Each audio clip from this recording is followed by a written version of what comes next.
Karl Hughes built a $2.5 million a year business in just 2 years with one strategy. Putting ourselves in people's minds as the premium provider. He invited us into his home in Chicago to show us exactly how he did it and how he found a niche where he could charge tens of thousands of dollars per month to just a handful of clients. But before he started the business, Karl was plagued by self-doubt. I just didn't have the confidence to think I could do it. I didn't believe I was the kind of person who could start their own company. Now he's running multiple million-dollar businesses with a 10-year goal to hit $100 million in total revenue. And his plan to reach that goal has nothing to do with starting new businesses. I got to meet a couple people who had done this thing called entrepreneurship through acquisition. In this video, Karl shares what most people get wrong when they go to start a productized service. And he gives a step-by-step breakdown of how he would start all over again with nothing. I initially started draft.dev, not even as a company. There was no website, there was no landing page. I'm Pat Walls, and this is Starter Story.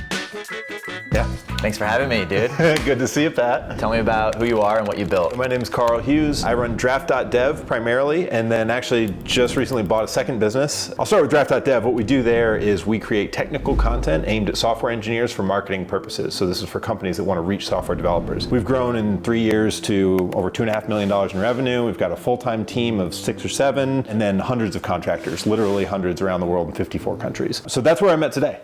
Wow, and so how does that work? How does the service work, draft.dev? Essentially what clients will do is they'll come to us and buy a package of 12, 24, 48 pieces of content that they're going to publish on their site. Typically blog posts, tutorials, things like that. And then what we'll do is go through the process of finding or using our writer pool, who are all software engineers that are practicing day to day, to write this content for them. Pair them up with good editors, they'll clean up their work. We have tech reviewers and staff, so full-time engineers that also check their work. And then we get stuff back to clients on a weekly or twice a week basis. Yeah, and what's the type of client or company that pays for something like this? Yeah, so when we started out, it was a lot of early stage startups that were just kind of trying to get their first marketing efforts underway. Now what we tend to do is work with bigger, more established companies. So some of our headline clients might be places like Red Panda, Cloudflare, Dropbox. We've worked with a lot of big brands who are trying to reach developers for one reason or another. And so any company that wants to sell things to developers, usually it's like software tools like IDEs or testing tools, or it could be security tools, all that kind of stuff. You want to sell to a really technical audience, and so you have to build authority with them. You have to build trust, and one of the best ways to do that is through content, whether it's written or video or some mix of both. Tell me about your backstory. How did you get into this business? Yeah. Back in college, I studied mechanical engineering and minored in business. I initially thought I'd go work for a really big company. I did internships with GE and Siemens, like huge companies, multinational, and it was the most boring shit I've ever done in my life. So I was like, I got to get out of here. My dad was an entrepreneur. I had an uncle who was an entrepreneur. They were small-time local business owners, but they had that freedom. They had the lifestyle that I was looking for more. I started to look into that. I started looking at internet entrepreneurship. I learned how to code on my, my free time. I started picking up some freelance gigs, making WordPress sites just on the side. So I came out of school, I moved to Chicago. I worked with a small company called U-Loop. I was there for a couple years, and then I got a job as the first engineer at a company called Packback. I left about 4 years into that to go join an early stage startup called the Grade Network. And then about 3 years into that, COVID hit. And that was just the game changer that's kind of forced me into entrepreneurship. So I was looking for something to do. I got to fill my time, but I also want to make some money and contribute to the family. I initially started draft.dev, not even as a company. There was no website, there was no landing page, there was nothing. It was a single page on my personal website called Karl's Writing. And I would send that around to people and say, here's a bunch of things I've written recently. Would you pay me to write for you? I sent that around to all these people in my network. I reached out to people randomly. I started to have phone calls with people who worked in these fields called developer relations, which I never even knew about before that. And I started to figure out that, maybe there is more demand for this, and there is something here. So that kind of started in 2020 with me freelancing, writing a few articles here and there. Within 3 months, I had way more work than I could handle, and I started to hire people, and I sort of phased out of my old job. So your niche, developer relations content, is super unique. How did you find this niche, and what's your advice to others that are watching that are looking for the right niche? Yeah, when it comes to finding a niche, it wasn't super intentional on my part. I didn't have this formula where I was going out there and figuring out exactly what I'm looking for, but it was more like, is this something I like doing and I'm interested in? And as I talk to customers, are they willing to actually pay for it? It's really easy to miss that because a lot of people just pursue the things they're interested in that have no potential monetization, or they pursue only what customers want to pay for, but they don't care about it at all. They have no interest or knowledge in that space, and that's super hard to stand out in too. Let's talk about getting your first customer. How did you get your first customer, your first few customers, and what would be your advice for others looking to get their first customer? I don't even remember who the very first customer was, but at least the first 5 to 10 were all people I had met met at some point in my professional journey before and who I had stayed in touch with. I have this strategy I came up with just after college where I have a spreadsheet of about 50 people who I just want to keep in touch with. Who's on that list has changed over time as my interests have changed and what I'm doing, but I've always had like a weekly reminder, just go reach out to a couple of those people and either have lunch or at least send them an email to see how they're doing, do a quick call.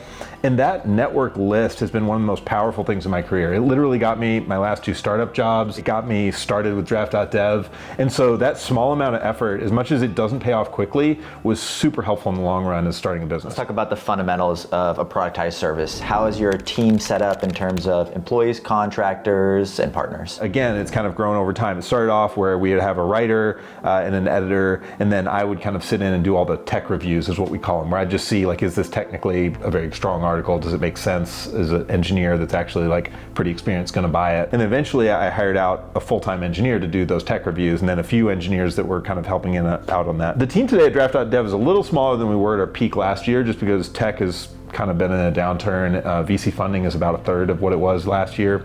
So naturally we follow some of that curve. But we've still got 6 full-time team members and then hundreds of contractors that help us out with things like editing, tech reviews, writing, and then a lot of administrative stuff too. Let's talk about marketing as a business scaled. You got it to 100K per year, and then you took it way bigger to 2.5 million a year. Yeah. What are your main ways that you marketed and scaled the business to the point it is today? So it divides roughly evenly into thirds. We've got about a third of our business comes in from referrals and word of mouth. So that's existing clients telling their friends, their colleagues that are in similar businesses, or it could be an existing client has a marketing person that leaves and goes to a new company and they kind of bring us along for the ride. And then the other third is going to be organic search and social media. I kind of lump those together because they sort of feed on each other, but that could be things like we write a blog post that ranks for a certain term, like developer advocate. What is a developer advocate or something?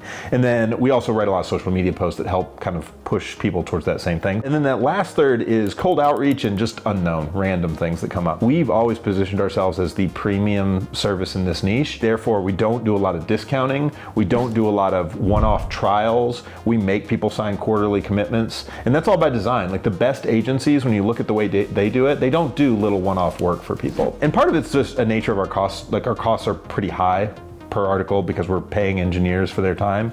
But at the same time, it's also just about putting ourselves in people's minds as the premium provider. That kind of carries through to all of our marketing. And so when people come to us, most of the time they've heard of us through several different channels, but we can kind of attribute it to one primary channel. You built this business to 2.5 million a year in basically 2 years. How did you learn all the skills needed to do that? One is I was the first employee at 2 early stage startups. So I got to go with the founders on the journey from like hiring me, their first employee, to growing and raising money and doing all the things that founders do in those early days. And so that was super eye-opening, gave me a ton of insight into what it takes to actually start a business. It also gave me a lot of confidence. I think this is something that most people, and myself included, when I was thinking about starting a business and trying little businesses for years before I got draft.dev to actually work, I just didn't have the confidence to think I could do it. I didn't believe I was the kind of person who could start their own company.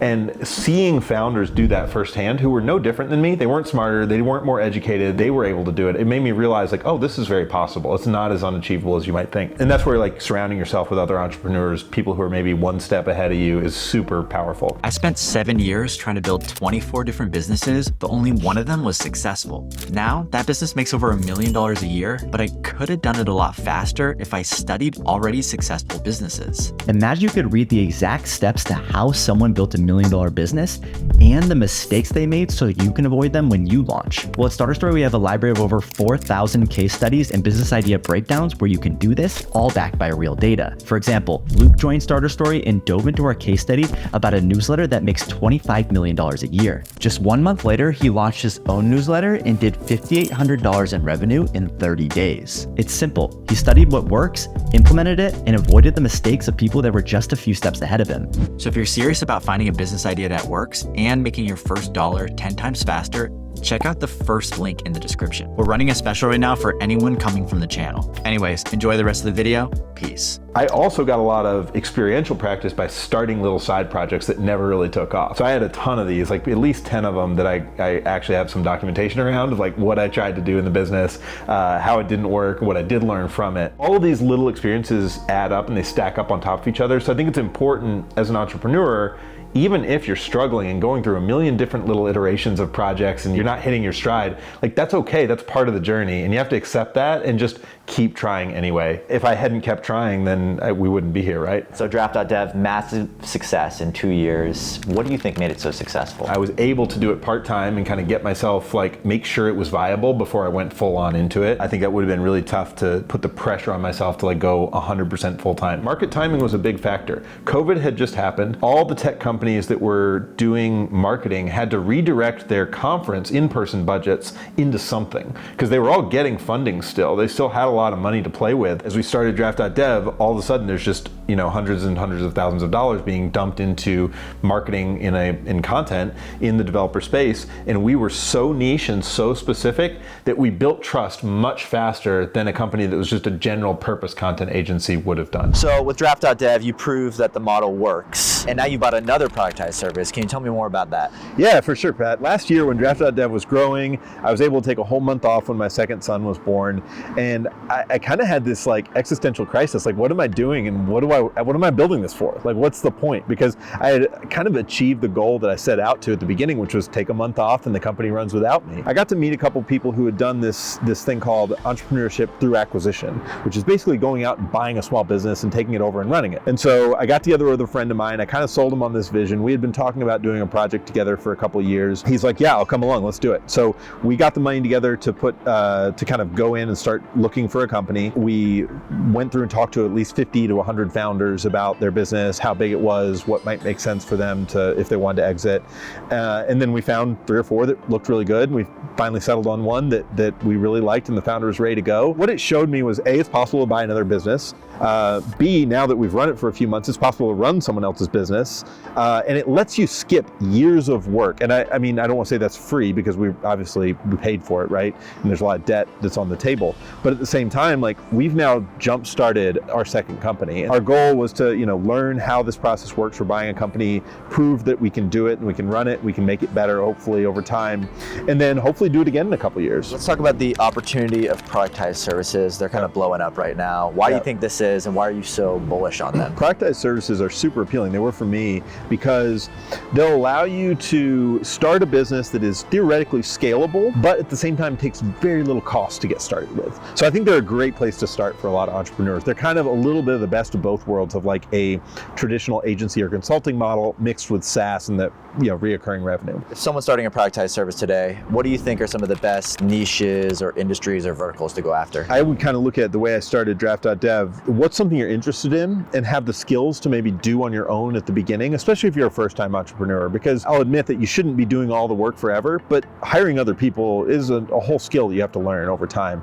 And you should kind of grow into it, baby steps. So if you're starting your first productized service, find something that you could do most of the work with yourself if you had to, and then that there is actual market demand. And this again goes back to my number one advice for new entrepreneurs is talk to more potential customers and learn what are they paying for today that they're unsatisfied with. And if you can get that answer out of your target audience, so an audience you want to work with, that's how you build a productized service. I think the wrong approach is I want to do a productized design agency because I've seen other ones be successful, but I don't know anybody who would buy from me, and I don't know anybody who needs it, and I don't know why those other ones are successful, I just know they are. On the other hand, if you're able to go talk to 10 or 12 customers that have tried these other agencies and been unsatisfied, why are they unsatisfied? What could you do better if you redesign the service from the ground up? And that's going to give you a way to differentiate, and that's the name of the game when it comes to like carving your own little niche in any productized service. All right, man. Thank you for having me. Yeah, this has good been to amazing. see you, Pat. Congrats on all your success, man. Thank you. Follow this advice and you'll build a $2.5 million dev writing agency. Just follow the steps.